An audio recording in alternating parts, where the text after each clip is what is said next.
దేవుని నామానికి స్తోత్రాలు. సాక్ష్యాలు చెప్పిన బిడ్డలకు హృదయపూర్వక వందనాలు. దేవుడు సన్నిధిలో చెప్పిన ప్రతి మాట ఆయన విని ఉన్నాడు, ఆయనతో చెప్పుకుని ఉన్నారు. ఆయన ఆలకించే కార్యమును జరిగించేవాడు కూడా ఆయన. మనుషులు ఎవరు కూడా దాన్ని తీర్చలేరు, దేవుడే సహాయం కలిగించేవాడు. 119 కీర్తన రోజు మనము వాక్య పఠన కొరకు చదవబడిన వాక్యం ఏదనగా 119 కీర్తన 9వ వచనాన్ని నుంచి 16 వరకు మనం ఒక్కొక్క మాట ధ్యానం చేద్దాం. యవనస్తుల కొరకు నేను ఈ మాట ఎంచుకున్నాను. ఎవరు యవనస్తులు అంటే దేవుని చేత నడిపింపబడ్డ వారందరూ యవనస్తులు. యవనస్తులు అంటే యవనం అయిపోయింది, యవనంలో ఉన్నప్పుడే యవనస్తులు అనుకుంటాం మనం. క్రైస్తవులకి ఎప్పుడు యవనం అని చెప్పండి, ఎప్పుడు యవనము చెప్పాలి? నిత్యము. ఎవరందరూ దేవుడు దీవించింది. నిత్యము యవనస్తులే.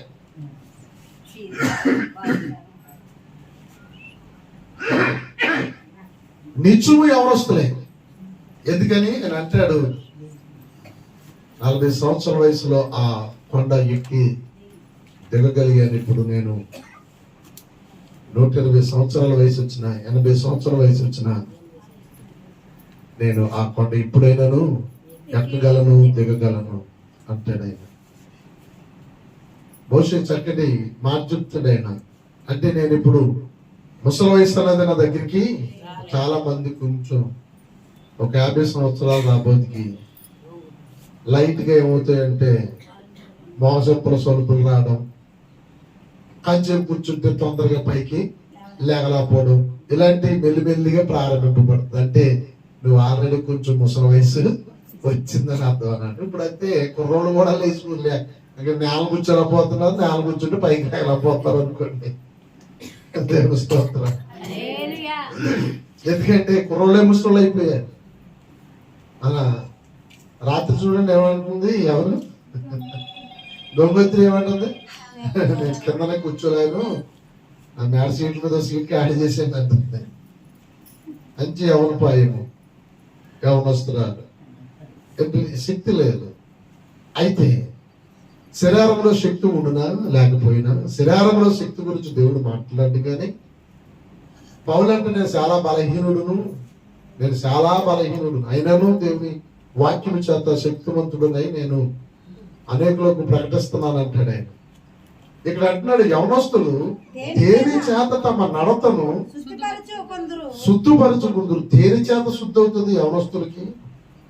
యవనస్తులకి ఏం కావాలి, ఏముంటే శుద్ధి అవుతుంది అంటే దేవుడు చెప్తున్న మాట, నీ వాక్యమును బట్టి దాన్ని జాగ్రత్తగా చూసుకున్నట్టే చేతనే కదా. దేంతో అంటే శుద్ధి అవుతుందంటే యవనస్తులకు. ఎవరు యవనస్తులు? ఇప్పుడు దేవుని సంఘంలో ఉన్న ప్రతి ఒక్కరు కూడా దేవుని పిల్లలే. దేవునికి నువ్వు పిల్లవైతే నువ్వు ముసలి వ్యక్తి, పొడుసు వ్యక్తి అని అంటాడు ఆయన.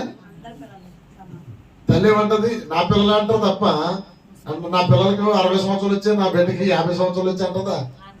ఊరుకోమ్మా, మా పిల్లలు చాలా చిన్నోళ్ళు అంటారు. దేవుని స్తోత్రం. వాళ్ళ భూమి పుట్టిన జరిగిన వాళ్ళ అమ్మ అలాగే అంటారు. ఏంది? ఎందుకంటే వాళ్ళ అమ్మకి అలాగే అంటారు. చిన్నపిల్లలకి కాబట్టి మరి ఎవరికన్నా వాళ్ళ అమ్మకన్నా. దేవుని స్తోత్రం. దేవునికి మనం అంతే. తన తండ్రికి తన పిల్లలు చిన్నవారమే మనమని. అయితే ఇప్పుడు దేవుని సన్నిధిలో మనం నేర్చుకోవాల్సిన విషయం ఏంటో తెలుసా? దేవుని సన్నిధిలో దేవుని పిల్లలుగా మనం ఉన్నాం కాబట్టి వాక్యము చేత మన నడతను సరి చేసుకోవాలి. నడత బాగోలేదు అంటున్నాడు ఆయన. ఏం బాగోలేదంటండి? నడత బాగోలేదు. చాలా మంది అంటుంటారు, ఏమంటారు చెప్పండి, మా అబ్బాయి నడత అంటే ఏంటి, చెడిపోయాడని కాదు, మాట ఆలకించలేదండి. మా కోడలు నడత బాగోలేదండి, మా అమ్మాయి నడత అంటే ఇష్టం లేని వాళ్ళ గురించి చెప్తున్నాను. ఇష్టం ఉన్న వాళ్ళ గురించి ఆ మాట చెప్పరు.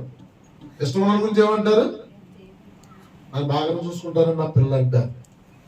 మరి వారి తల్లిదండ్రులకు విధేయత లేకుండా ఆ తల్లిదండ్రులను విడిచిపెట్టిన ఆ తల్లిదండ్రులు చెప్తున్న మాట తెలుసా, మా పిల్లలు నడత బాగోలేదండి. అయితే ఇప్పుడు నా దేవుడైన పరిశుద్ధుడైన యేసుక్రీస్తు వారు చెప్తున్న మాటలు తెలుసా, నీ నడత బాగలేదు, నా యవన బిడ్డ, నా యవన కుమార్తె, నా యవన కుమారుడా, నీ నడత అస్సలు బాగలేదు, నీ నడత అస్సలు బాగలేదు. నీ నడత ఇప్పుడు బాగోవాలని నువ్వు అనుకుంటే, నువ్వు సరైన నడతలో నడవాలనుకుంటే, నువ్వు సరైన మార్గంలో నిలవాలనుకుంటే నా వాక్యమును బట్టే కదా నువ్వు శుద్ధి చేసుకోవలసింది. వాక్యం లేకుండా ఎలా శుద్ధి అవుతావు మనము? వాక్యమును గైకొనకుండా, వాక్యాన్ని పాటించకుండా, వాక్యానికి విధేయత చూపించకుండా, వాక్యానుసారమైన జీవితాన్ని కట్టుకోకుండా మన ఇష్టానుసారంగా పరిగెడితే ఏమండి, మన యవనస్తులని పిలిపించుకుంటున్నాం, దేవుని పిల్లలని పిలిపించుకుంటున్నాం. ఎవరి పిల్లలు మనము? దేవుని పిల్లలము. అంటే మనం దేవుని పిల్లలు, దేవుని సంబంధించిన వారు కాబట్టి నడత బాగోవాలి. నడత బాగోవాలంటే ఆ పిల్లలకి, ఏ దేవుని పిల్లలని పిలువబడతారు ఆ దేవుని పిల్లలకి లోపల అనగా హృదయంలో దేవుని వాక్యము నాటబడి ఉండాలి. హల్లెలూయా. ఏముండాలంటే అండి, దేవుని యొక్క వాక్యం ఉండాలి వారి హృదయంలో. వాక్యాన్ని వారి హృదయంలో కనిపించాలి. వాక్యము చేతే కదా దానిని జాగ్రత్తగా చూసుకున్నట్ట చేతనే కదా. వాక్యాన్ని ఎలా చూసుకోవాలట? జాగ్రత్తగా చూసుకోవాలట. జాగ్రత్తగా చూసుకోవాలట. అంటే జాగ్రత్తగా చూసుకోవడం ఏంటి? కొందరు డబ్బులు జేబులు పెట్టుకున్నారు అనుకోండి, చాలా మందికి నిర్లక్ష్యం ఉంటుంది, ఎక్కువ మందికి తక్కువ మందికి ఎలా చూసుకుంటూ ఉంటారు. ఇది మంచి అలవాటు. జేబులో పెట్టుకున్న డబ్బులు ఏం చేస్తుంటారు? బస్సు ఎక్కేప్పుడు, ట్రైన్ ఎక్కేప్పుడు ఈ జేబులు ఉంటే ఈ జేబు లాగా ఉండాలంటే అనుభవిస్తాడని, ఈ జేబు అయితే ఏదో అలవాటు ఎక్కడికి వెళ్ళిపోతుంటది. నిర్లక్ష్యం ఉన్నవాడికి ఇంకా అదేమో పోషించినావా ఆ శరీరం పోసినది అందరికి. దిగిన తర్వాత చూస్తున్నా, అమ్మో బాబు నా జేబు పోసిన నా పరస పోసి బాబాయ్. మన భక్తి విషయం కూడా అలాగే సాతాను పోసేస్తున్నాడు, తెలియకుండా పోసేస్తున్నాడు. రక్తం వచ్చిన తర్వాతే తెలుస్తుంది, ఖాళీ అయిపోయిన తర్వాతే తెలుస్తుంది. ఎందుకంటే నువ్వు చూసుకోనక వాక్యం ఉంటలేదు. చూసుకోనక నీ ఇష్టానుసారంగా, నీ జీవితానుసారంగా, నీ పద్ధతి ప్రకారంగా, నీ తలాపు ప్రకారంగా, నీ ఆలోచన ప్రకారంగా, నీ బ్రతుకు ప్రకారంగా నేను ప్రయాణం చేస్తాను తప్ప వాక్యానుసారంగా ప్రయాణించాలనే ఆలోచన నీలోనికి ఒప్పుతం లేదు. అందుకనే వాక్యము నీలో నాటబడుతలేదు. అందుకే యేసుప్రభు వారు కొన్ని విత్తనాల గురించి చెప్పారు.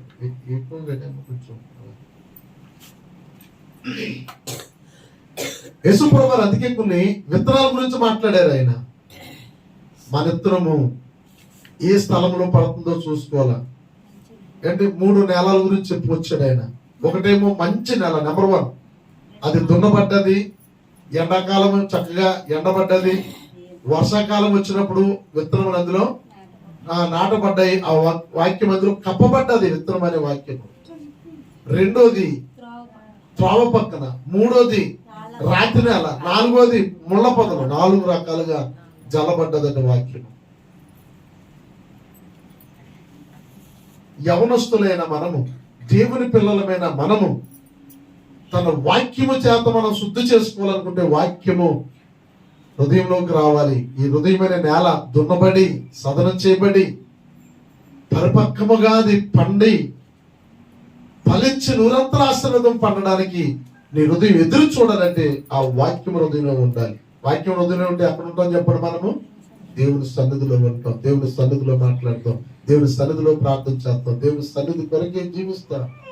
అందుకే భక్తుడు అంటారు, నీ సన్నిధి నాకు తోడుగా వచ్చును గాక అంటారు వాక్యంలో.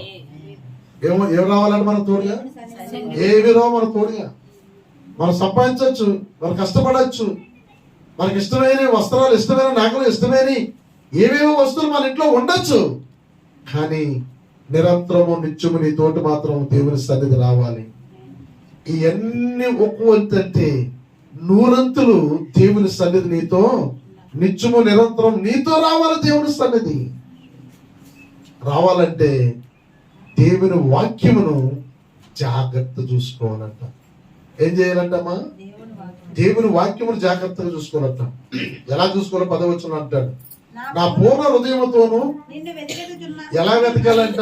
వాక్యం హృదయంలో ఉన్నదంటే పూర్ణ హృదయం ఉండాలి. పూర్ణ హృదయంతో నేను నిన్ను వెతికి ఉన్నాను. నిన్ను వెతికి ఉన్నాను. నన్ను నీ ఆజ్ఞలను విడిచి తిరిగి ఉన్నాను.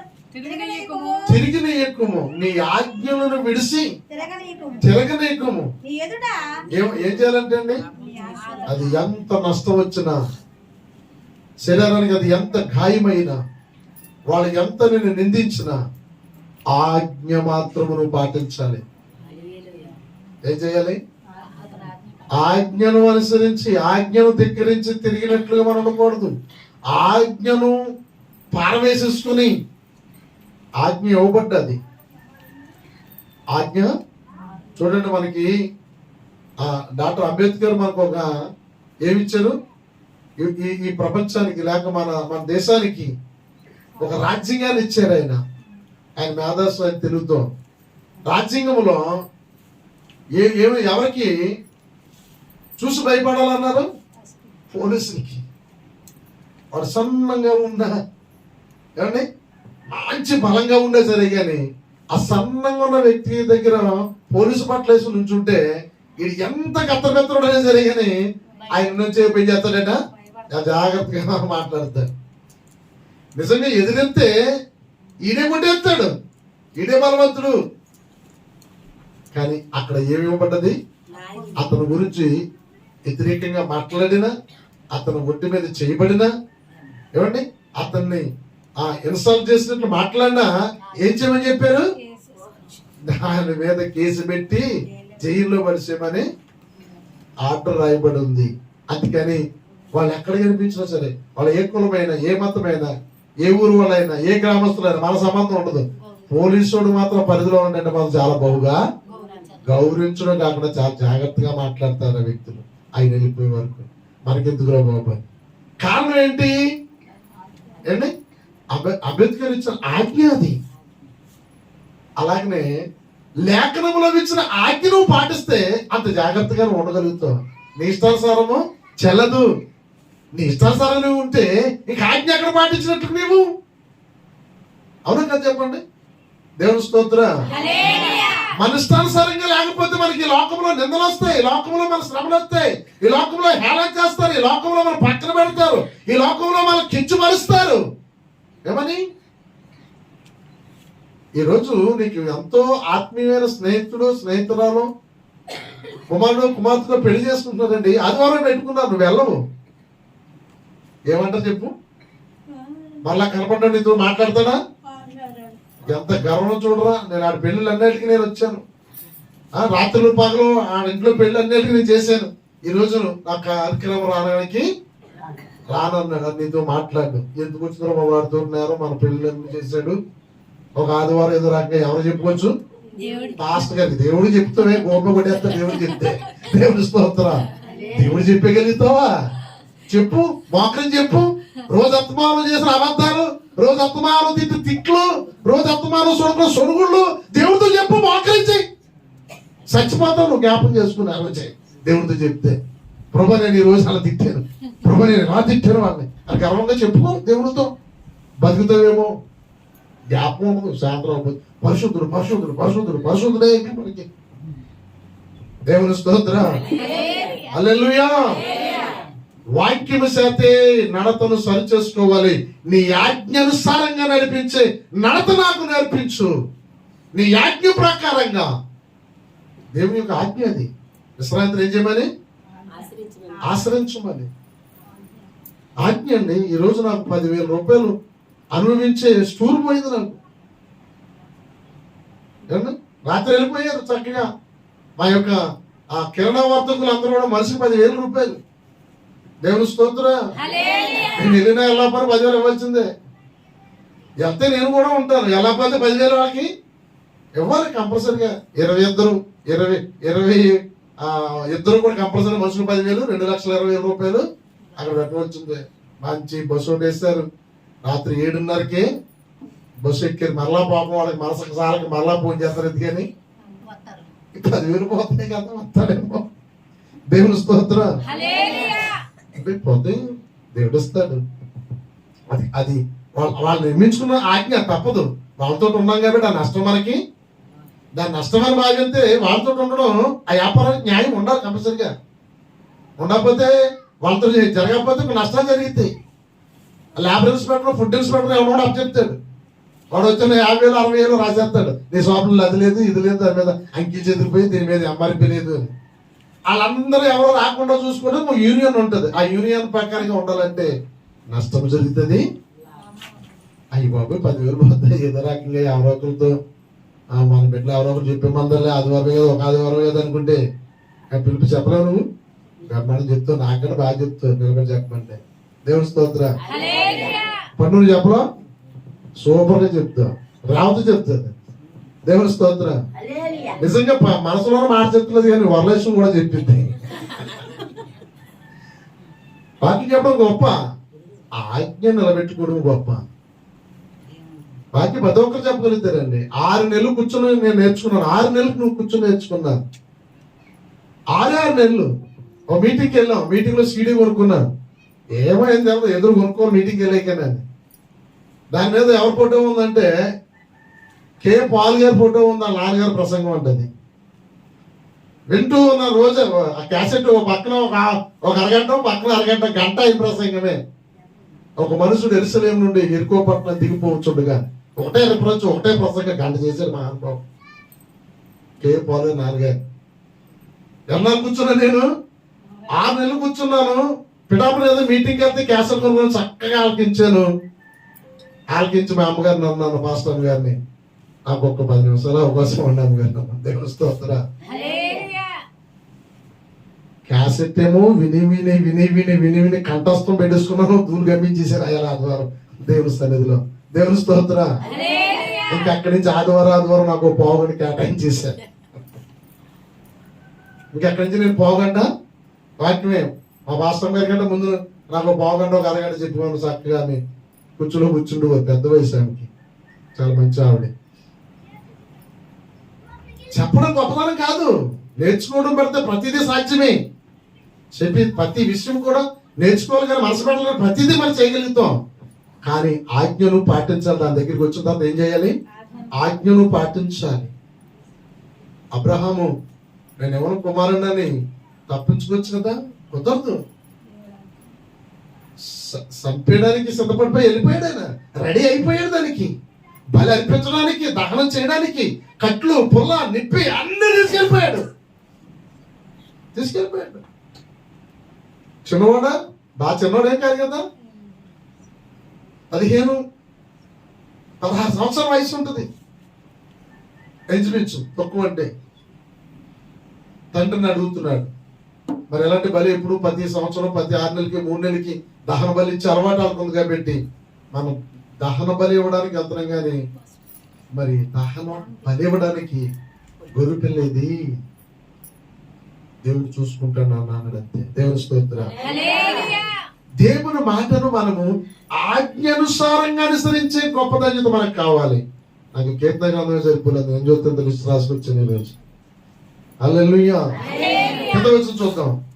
నీ ఎదుట నేను పాపము చేయకుండానట్లు నా హృదయంలో నీ వాక్యమును ఉంచుకొని ఉన్నాను. ఎలాగంటే పాపం ఎక్కడి నుంచి మొదలెడతా తెలుసా? మనిషి మానవుడు పాపం ఎక్కడి నుంచి మొదలెడతా తెలుసా? హృదయంలో ఒక పాపం చేయడానికి ఆలోచన, తలంపు, ప్రణాళిక, ఏమండి ప్లాను ఎక్కడి నుంచి ప్రారంభించదట? హృదయంలోంచి వెళ్తుందట. అందుకే యేసుప్రభువు అన్నారు, కడుపులోకి వెళ్ళినది అపవిత్రపరుస్తుంది కానీ హృదయంలోంచి వచ్చింది బయటకు వచ్చిందే మనిషిని అపవిత్రపరుచుతుంది అని స్వయంగా చెప్పారు ప్రభువు. పాపము చేయనట్లుగా ఎక్కడ ఉండాలంటే వాక్యము. ఎంత చక్కగా మాట చూడండి. పాపము చేయనట్లుగా. ఏంటి పాపం చేయడము?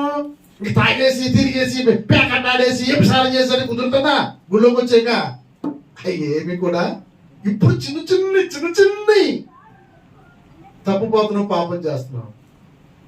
ఇప్పుడు ప్రతిదీ కూడా భూతత్వం పెట్టి చూస్తున్నాడు. ఇప్పుడు మనల్ని బారబారట మీద పాపాలన్నీ కూడా విడిచిపెట్టేసి బాప్తిసం పొందేసి ప్రభు సన్నిధిలోకి వచ్చేసాం. ఇంకా ఆ పాపాలు చేయడానికి కుదరదు, కట్టబడ్డాం ఇప్పుడు మనము. కానీ పాపం ఉంది అంటున్నాడు ఆయన. ఇంకా ఏంటి పాపం చెప్పండి? ఇంకా మనకి పాపం ఉందట. పాపం చేస్తున్నామంటే ఇంకా ఆజ్ఞ అతిక్రమించడమే పాపము అని ఉంది వాక్యంలో. ఏంటంట? ఆజ్ఞ అతిక్రమించడమే పాపము. నీకు ఆజ్ఞ ఇవ్వబడ్డది. ఏమివ్వబడి చెప్పండి? ఆదివారం నువ్వు ఆరాధన చేయాలంతే, శుక్రవారం నాడు ఉపవాసం ఉండి ప్రార్థన చేయాలంతే. ఈ ఆజ్ఞ అతిక్రమించుతున్నావు నీవు. ఎక్కడున్నావు అంటే కొందరు చెప్తారు, ఏమంటారు చెప్పండి? పొద్దున్నే చర్చిలో ప్రార్థన చేసుకుని వెళ్ళిపోయానండి గొప్ప తెచ్చుకోవడానికి. అంటే ఆజ్ఞ పాటించినట్లుగా వదిలేసినట్టుగా నా తెలియగలుగుతున్నాను. పాటించారా వదిలేశారు? మిమ్మల్ని అడుగుతున్నాను. చూస్తారేంటి? మరి చర్చకు వచ్చింది కదా, ప్రార్థన చేసుకుంది కదా, కానుకలు ఇచ్చింది కదా, ఇవ్వాల్సిన కడిగింది దశభాగాలు ఇస్తున్నారు కదా. ఏం పోయింది చెప్పండి? ఆజ్ఞ. పాపము. ఆజ్ఞ అతిక్రమించడం వల్ల పాపము. దేవుని స్తోత్ర. నేను ఏం పాపం చేశాను అని అడగడానికి ఎక్కడుంది? నువ్వు ఆజ్ఞ పాటిస్తలేదు నువ్వు అసలు. ఏంటి పెద్ద పెద్దలు ఆ పాపాలు కాదు ఇప్పుడు చూసేది దేవుడు. వాక్యము నీ హృదయంలో లేదు. వాక్యము నీ హృదయంలో ఉంటే భయపడతావు. వాక్యం నీ హృదయంలో ఉంటే వాక్యానుసారంగా నడవడానికి దేవుని సన్నిధిలో పరిగెట్టుకొస్తావు. ఒకవేళ దానికి సంబంధించింది ఏదైనా సరే నష్టం వచ్చినా సరే కానీ ఏం చేద్దాన్ని పెంట కింద విడిచిపెట్టానంటాడు పౌలు. ఎలా విడిచిపెట్టాట? అది పెంటది. మనం మళ్ళీ పెంటలో దొరుకుతున్నాం. మనం వెళ్ళి కడగబడ్డ పంది ఏం చేస్తుందట? మళ్ళా బుడదలోకి వెళ్తుందట. ఎందుకని? దాని జీవితం అక్కడికే పెట్టి మనకు అలా కుదరదు. మన జ్ఞానం ఉంది మనకి. కడగబడ్డా మనము. పంది జీవితము, రాత జీవితము, కుక్క జీవితం ఉంది. అటువంటి జీవితం నుంచి కడగబడ్డాం. కానీ హృదయంలో వాక్యం లేదు. మన ఇష్టానుసారంగా మనం ఉంటాం. తర్వాత లబోదిబోని బాధపడతాం. సాతానుడు ప్రవేశిస్తాడు మన ఇష్టానుసారంగా. మనకి 100 స్థలాల్లో నలిపి గుండ చేసి అనేకమైన సమస్యలు దాని వెంబడ ప్రవేశిస్తాయి. లోకస్తులు అంటారు, వీళ్ళు దేవుడి నమ్మకం మనం చూసారు ఎలాగైపోతున్నారు. వీళ్ళు దేవుడి నమ్మకం మనసు చూసారు ఎన్ని తగాదాలు వస్తున్నాయో. వీళ్ళు దేవుడు మనం నమ్మకం మనసు చూసారు ఎన్ని రోగాలు వస్తున్నాయో. వీళ్ళు దేవుడి నమ్మకం మనసు చూసారు ఏమైపోతున్నారు. దేవుని స్తోత్ర. ఆయన అంటున్నాడు, ఆయన నీ హృదయంలో వాక్యం ఉండాలి. దేవుని స్తోత్ర. ఏమండి ఏముండాలంట? వాక్యము హృదయంలో ఉండాలండి. ఇంకా కిందకి చదువుదాం. తగిన వాడవు, నీ కట్టడలను నాకు బోధించుము. నీ నోట నీవు సెలవిచ్చిన న్యాయ విధులన్నిటినీ నా పెదవులతో. నీ కట్టడలను నాకు బోధించుము. బోధించవాలి నువ్వు ఎలా నేర్చుకుంటావు? అందుకని సన్నిధి కంపల్సరీ రావాలి. అందుకని వాక్యం ఆలకించాలి. బోధించే బోధను వినాలి. ఉంటేనే కదా నీ వాక్యానుసారంగా ఎలా ఉండాలో, వాక్యానుసారంగా నువ్వు ఎలా దీవింపబడాలో, వాక్యానుసారంగా నువ్వు ఎలాగా నడవగలగాలో తెలియాలంటే ఏం రావాలి నీకు? ఆయన బోధ. ఇక్కడ జరుగుతున్న బోధ నాది కాదు, నీది కాదు. ఎప్పుడో కొన్ని వేల సంవత్సరాల కిందట ఆయన బోధించిన బోధది. నీ గురించి నా గురించి కొన్ని 100 సంవత్సరాల కిందట మాట్లాడిన మాట ఇది. దేవుని స్తోత్ర. చెప్పడం గట్టిగా దేవునికి మహిమ కలుగుగాక. 13వ వచనం చదువు నేను ముగిస్తాను. నీ నోట నీవు సెలవిచ్చిన న్యాయ విధులన్నిటినీ నా పెదవులతో వివరించేదను. సర్వ సంపదలు దొరికినట్లు ఈ శాసనముల మార్గమును బట్టి నేను సంతోషించుచున్నాను. మనుషులకు సర్వ సంపదలు దొరికినప్పుడు చాలా సంతోషిస్తారు. సంతోషించడా? ఉదయాన్నే మా ఇంటి దగ్గర ముసలి వస్తుంది వారం భోజనానికి. బాగా లొంగిపోయింది. పాస్టర్ గారు అన్నారు, ఆదివారం నేను పాస్టర్ గారితో పంపుతాను, నువ్వు ఎట్లా చెప్పు అంటే, కాలనీలో అమ్మ పలానా దిక్కుని నువ్వు రాకు అంటే పాస్టర్ గారు నాకు ఆ బాక్స్ పెట్టుకెళ్ళి ఇవ్వడానికి వెళ్తున్నాను. దారిలో నా స్నేహితుడు, నాకంటే చిన్న వయసు, నాకంటే బలవంతుడు, వాడు తాయి పని చేస్తాడు. మేమిద్దరం అక్కడ పరిచయం, అక్కడ మేమిద్దరం ఫ్రెండ్స్. నేనన్నాను, ఎక్కడ చూసినా నువ్వే కనపడుతున్నాడు రా బాబా అన్నాడు. ఆడన్నాడు, మేము చేసేది మా పని కూలి పని రా, మా పని కూలి పని అన్నాడు. నేనన్నా, నువ్వు ఆ మాట అనడం వలన నువ్వు నన్ను అవమానిస్తున్నావు. నువ్వు అవమానించుకుంటలేదు. మేము చేసేది కూలి పని అంటే ఎవరిని అవమానించినట్టు? అండి 10 సంవత్సరాల కిందట నీవు నేను కూడా ఇక్కడే మనం చేస్తాం. దేవుడు నన్ను జ్ఞాపకం చేసుకున్నాడు కాబట్టి చేతిలోంచి తాపి తీసి బైబిల్ చేతిలో పెట్టాడు. దేవుని సేవకుడిగా నిలబడ్డాను. పని చేయకపోయినా దేవుడి చేతిలోంచి పోషింపబడుతున్నాను. నువ్వు ఆ మాట అంటుంటే నన్ను అవమానించినట్టు ఉంది. ఎందుకంటే నేను 10 సంవత్సరాల కిందట నేను ఇదే తాపి మేస్తాను కాబట్టి అని కళ్ళ నీళ్ళు వచ్చున్నాను. అప్పుడు అంటున్నాడు సారీ సారీ. ఎప్పుడు కూడా మనం చేస్తున్న పనిని నీస్కంగా చేయకూడదు. మనం చేస్తున్న పనిని దాన్ని ఇంగ్లీష్ లో మంచి మాట్లాడి చెప్తే దానికి ఏంటంటే వర్క్ ఆఫ్ దాన్ని ఆరాధన అంటారు. చేస్తున్న వర్క్ ని ఆరాధించినట్లుగా చెయ్యాలంట.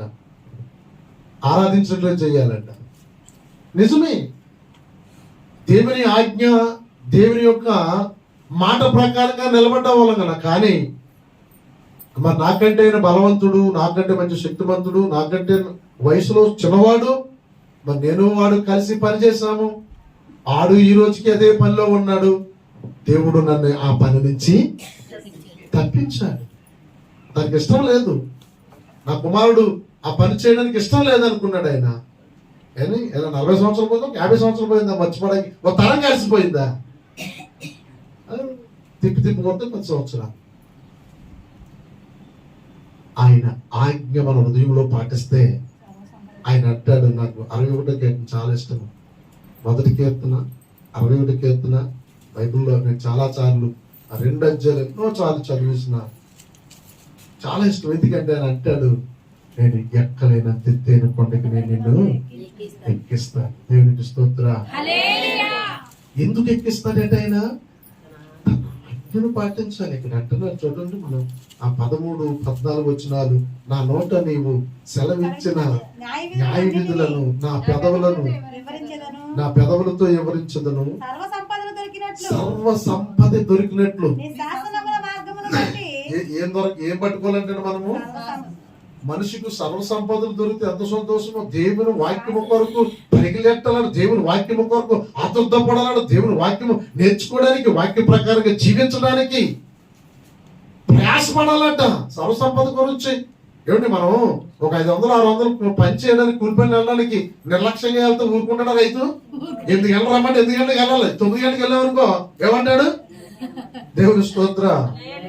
మా షాప్ లో పాప ఎన్నిసార్లు చెప్పినా వాళ్ళు చెప్పడమే 9 గంటలు చెప్తే నేను 8 గంటలకు వెళ్ళిపోతాను. ఆడపిల్ల కదా, వేరే రాలేదు కదా, కనీసం 9 గంటలు రమ్మంటే 10 గంటలకు వచ్చాను. ఆ రోజు కూడా చెప్పా, నువ్వు 9 గంటలకి రా, 10 గంటలకు రావడం కుదరదు అంటే, ఏ పనులు పాపం 10 గంటలకు వస్తున్నాయి ఏం చేస్తుంది సార్ తిరిగాలని. ఈ రోజు బట్టి మాత్రం ఇంటికి వెళ్ళిపోన్నాను. ఏడుతూ పోయిందండి నేను కొట్టినట్లుగా. దేవుని స్తోత్రం. చిన్నపిల్లం కాదు, పెద్దదే. ఈ రోజుకి మాత్రం నువ్వు అసలు నేను ఎంత చెప్పుకోగాని, నేను జీతం నాగారాయన జీతం రాసేస్తాను కానీ నువ్వు అసలు పనిలోకి ఈ రోజు. ఎందుకంటే నేను శనివారం రాత్రి నేను ఖచ్చితంగా నీతో చెప్పాను, సోమవారం నువ్వు పొద్దునే రా అని. నువ్వు గంటలు ఎట్టుకొచ్చావు కాబట్టి అసలు ఈ రోజు నువ్వు డ్యూటీ చేయొద్దు, వెళ్ళిపో అన్నా. దేవుని స్తోత్ర. వెళ్ళిపోయేప్పుడు మామూలుగా మొఖం తెచ్చుకెళ్ళిపోయింది. కానీ ఆ బయట వాళ్ళు అంటున్నారు, ఏమన్నారు ఏంటంటే పాస్టర్ గారు పాప పిల్ల ఎడుతుపోతుంది. దేవుని స్తోత్ర. హల్లెలూయా. అప్పుడు ఇంకొకటి ఎవడో ఉన్నాడు, వాడిని వెళ్ళి పిలుచుకురమ్మంటే పరిగెట్టుకుంటా వెళ్ళి పిలుచుకొచ్చా. చూసారా మనిషికి, ఎందుకంటే చిగ్గుపడిపోవడము, ఆలస్యంగా వెళ్ళినందుకు పనిష్మెంట్ మనకు లేదంటారా, మనకు జరుగుతులేదంటారా? క్రియలలో మనం చూపించకపోవడం వలన మనకు రావలసిన దీవెన, మనకు రావలసిన ఆశీర్వాదం పోగొట్టుకుంటుంది. ప్రతిదానికి మన నిర్ణయమే, మన ఇష్టమే. దేవుని వాక్యంతో సంబంధం లేదు మనకి. 16వ వచనం ఒకసారి చూద్దాం. 5 లైన్ నుంచి, నీ కట్టడలను బట్టి నేను హర్షించెదను, నీ వాక్యము నన్ను నేను మరువకనుండెను. ఎంత అద్భుతమైన మాట చూడండి. మళ్ళీ చదవండి 5 లైన్ నుంచి. నీ కట్టడలను బట్టి నేను హర్షించెదను, నీ వాక్యమును నేను మరువకయుందును. నీ కట్టడలను బట్టి నేను నీ కట్టడలను బట్టి నేను హర్షించదు. నేను ప్రధానంగా ఉన్నా నీ కట్టడలలో. నీ కట్టడల కొరకు నేను సంతోషిస్తున్నాను. నీ కట్టడంలో నేను బ్రతకడానికి, కట్టడంలో నిలబడడానికి, నీ కట్టడంలో నేను జీవించడానికి నేను నిలబడి ఉన్నాను ఒడ్డు మీద. దేవుని స్తోత్ర. నీ శాసనములను మార్గమును బట్టి నేను సంతోషించుచున్నాను. దేని బట్టి సంతోషించాలంట? దేవుని శాసనములు శాసనమును బట్టి. అమ్మ రాత్రి కూటనికి రాలేదంటే ఏమంటారు శాంతమ్మ గారు? చాలా పెద్ద కథ చెప్తారు, అవునా కదా? ఆ దేవుడు ఆగించడు. దేవుని స్తోత్ర. ఆగించారు చెప్పండి.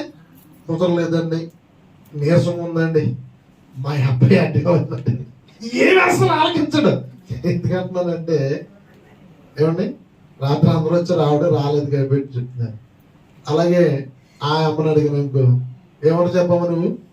చెప్పాలి. నువ్వైతే ఏమంటావు? రాత్రులు అసలు మా ఇంటికి అడుగులు ఒప్పుకోరు, మా అమ్మ అసలే ఒప్పుకోదు. నా పద్మ అలా కదా అంటది. ఇంకా మరి అమ్మ సాటు బిడ్డ కదా అండి. ఏమంటది? పగలు ఎక్కడికైనా సరే వస్తాను కానండి, రాత్రి దేవుడు అలా ఒప్పుకోడు. దేవుడు స్తోత్ర. హల్లెలూయా. ఏ దేనికి భయపడొద్దు అంటాడు ఆయన. ఎవరికి భయపడవలసిన అవసరం లేదు.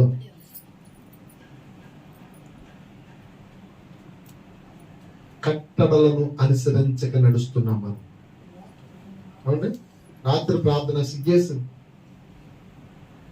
ఎందుకని? సంఘస్థ ఎవరు లేరు.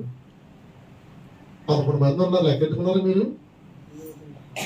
రేట్లు చాలా వెళ్ళాయి. మన వాళ్ళు కదా మన సంఘానికి వచ్చిన వాళ్ళు 11 మంది ఉన్నారు. ఉన్నవాళ్ళందరూ పాపం పక్కన వాళ్ళు, ఏళ్ళ వాళ్ళు, పిలుచుకున్న వాళ్ళు, కుటుంబీకులు వాళ్ళు వచ్చారు. దేవుని స్తోత్ర.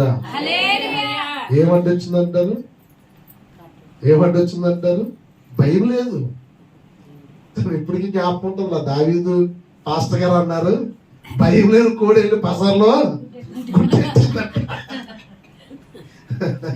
అది మంచి సామెత చెప్పుకోడు ఆయన.